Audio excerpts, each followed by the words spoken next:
What's up, everyone? Welcome back to the channel and welcome to my review of WWE Survivor Series Wargames 2024. I'm filming this the Sunday after Wargames, and yeah, I thought it was a decent show. It wasn't great, but I liked it. I thought it was decent. So let's just get into it. Got the pen and a clipboard. Got no notes because I don't take notes for live pay per views, as you guys know. So let's just get right into this. I liked the show. Again, it wasn't great. There were good things about it I liked. There were some things about it I did not like. 24/7 was here. He watched parts of it. He was late because he did his Thanksgiving with his family earlier on, but he was here for parts of it. Um, and I had my sister over and my parents, and we had people here just kind of talking, and I was trying to pay attention to both at once. So I didn't really watch the full. Like, I couldn't focus fully on it. Like, I watched the whole show, but I had to go back and watch a few clips and things here and there this morning before I filmed this. So yeah, we opened the show with the women's War Games match. Team Rhea Ripley, which was of course Rhea Ripley, Bianca Belair, Bailey replacing Jade Cargill, Naomi, and who else was on that team? Brain fart. Who was on that team? Um, I don't remember. Anyway, and they fought Nia Jax, Liv Morgan, Raquel Rodriguez, Tiffany Stratton, and Candice LeRae. And yeah, I thought the match was fine. Nia Jax didn't look good, which goes to show. I mean, it's no secret if you've been a fan of the channel for a while. It's no secret that I am not a Nia Jax fan. I've expressed my feelings towards her before. Go back and watch my Crown Jewel review because I've mentioned it in there a few times. How much I don't like Nia Jax. Um, so, and yeah, this didn't help because I saw things all over Twitter, X, Facebook, all those. I saw things about people complaining how bad Nia Jax looked in War Games, and I'm like, to me, she's always looked bad like that. I've never really seen that great of a performance from her, and so yeah. But overall, the match as a whole, it was okay. They had some cool spots. They had a toilet seat for a weapon.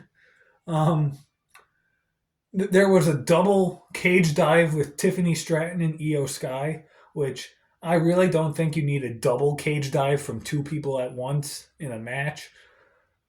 I personally, oh, Io Sky, that's the other one on Team Rhea Ripley. I personally don't think a double cage dive like that needs to happen, but that's just me. Um, Overall, Team Rhea Ripley won. Rhea, Bianca, Bailey, Io, and Naomi.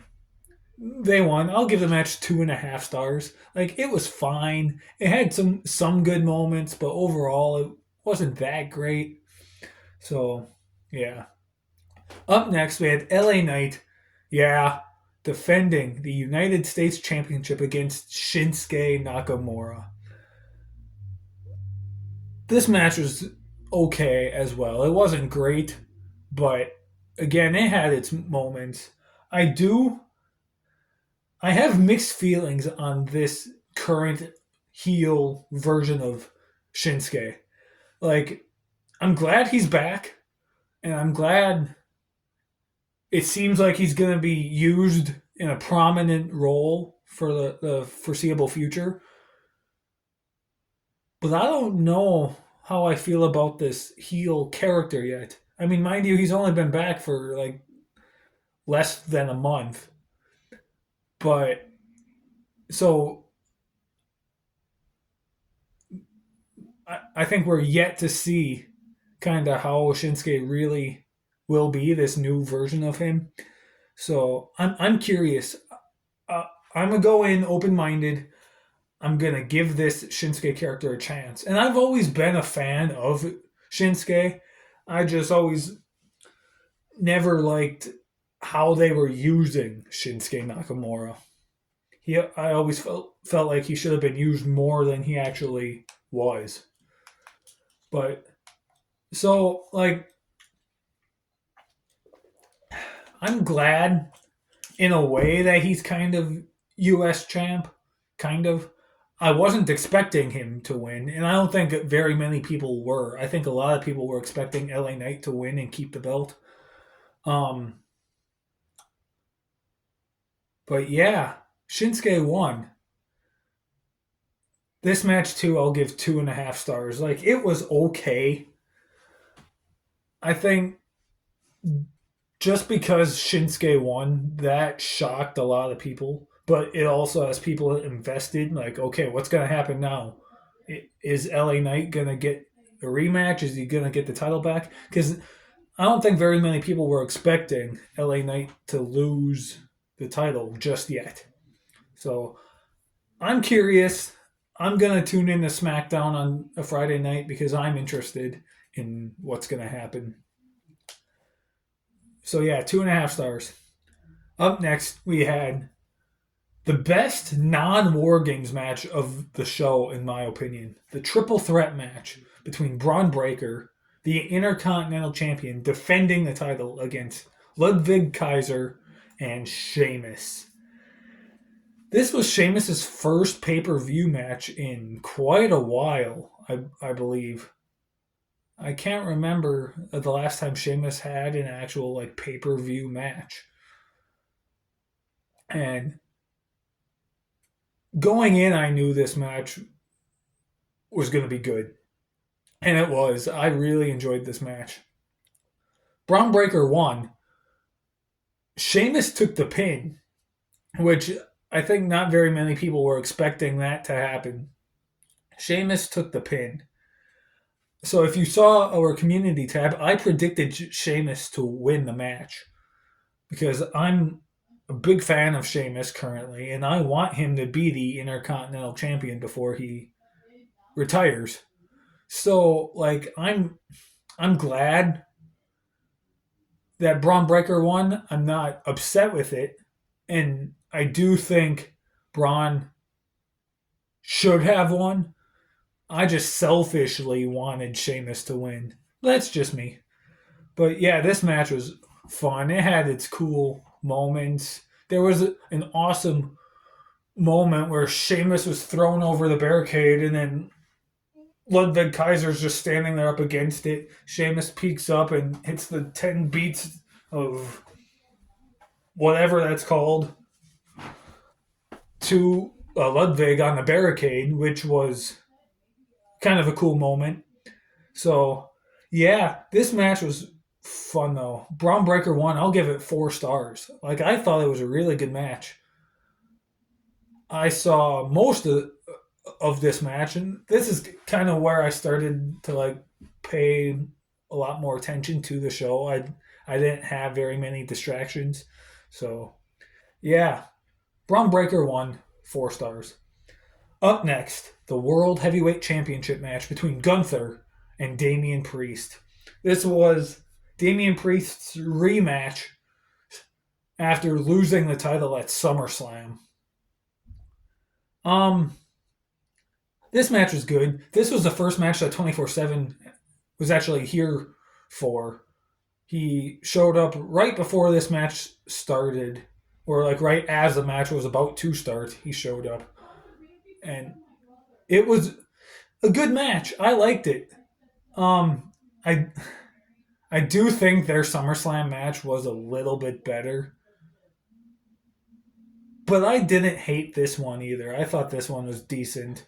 Had some good stuff. It wasn't really that long either. Maybe if I had to guess, maybe 10, 12 minutes. It didn't seem that long. I thought it would be a lot longer. But yeah, Gunther won because we had Finn Balor get involved and beat up Damian Priest. Priest was laying on the ground on the outside. Finn came in and out of nowhere hit the coup de grace on Damian off of the steps. So, and then Damian went back in there and Gunther won by pass out, having him in a sleeper hold or something. So, yeah, Gunther won. I'll go 3 stars. Like, it was good, but I do think their SummerSlam match was better. But now, main event, Bloodline War Games. We had the Solo Sikoa's Bloodline, which is Solo Sikoa, Tama Tonga, Tonga Loa, Jacob Fatu, and Bronson Reed, versus the OG Bloodline, Roman Reigns, the Usos, and Sami Zayn, and CM Punk. This was awesome. I really enjoyed this match. So much happened. A lot of cool, fun segments, fun spots, a couple of cage dives. It was awesome. You have the real life heat between CM Punk and Roman Reigns that showed and played a factor in this match. Just a lot of fun, cool stuff that I really liked. I think Roman Reigns versus CM Punk one on one will happen at some point. Both me and 24/7 predict that it'll be maybe SummerSlam next year. So that'll be interesting when that happens.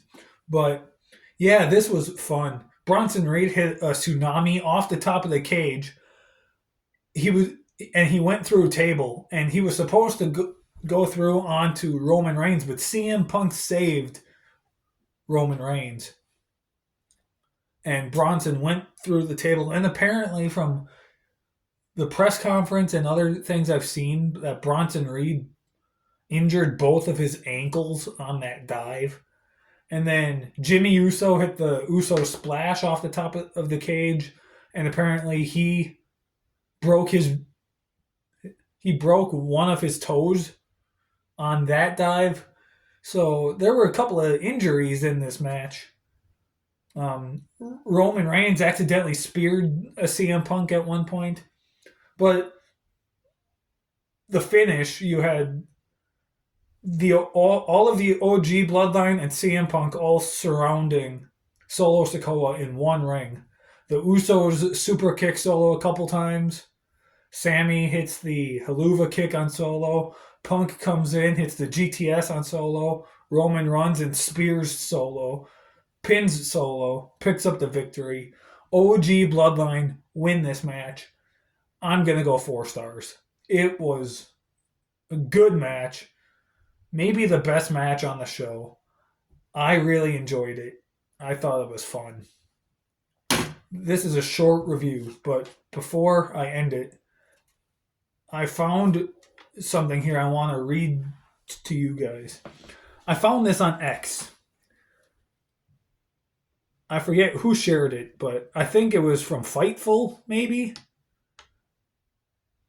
I forget, but here it is. Tonight marks the unofficial start of the most important and unpredictable stretch in WWE history. Over the next 140 days, we have the return of Saturday night's main event, Raw's debut on Netflix, another Saturday night's main event on NBC, a dome-sized Royal Rumble, the Elimination Chamber at the Sky Dome, and both nights of WrestleMania 41. So if Survivor Series felt somewhat underwhelming, it was likely by design. Which I kind of agree with that. I understand, and I'm really looking forward to these next 5 or 6 months, 4 months. It's here. It's December 1st at the time I'm filming this. We got about 4.5 months until WrestleMania 41. So I am excited. The road to WrestleMania kind of technically begins now, if you think about it, after reading that. So I'm excited for these next few months. It's going to be really fun, really enjoyable. And I'll be here to document all of it come January. I am taking the month of December off from filming YouTube videos. I am getting a little burned out from the whole process of it. So, yeah, I'm taking the whole month of December off. 24/7 will still be here posting. He'll be doing reviews. He might do a Wrestle Ramble. We're not quite sure yet exactly what he is going to be doing. But he will be, it will be only him posting the rest of December. I will come back in January when we start the official build to the road to WrestleMania, when we start reviewing when we start reviewing Royal Rumble pay-per-views in the build up to the Royal Rumble. So I will be back in January. But for now, thank you so much for watching. Stay tuned for so much more awesome content. We'll see you guys next time.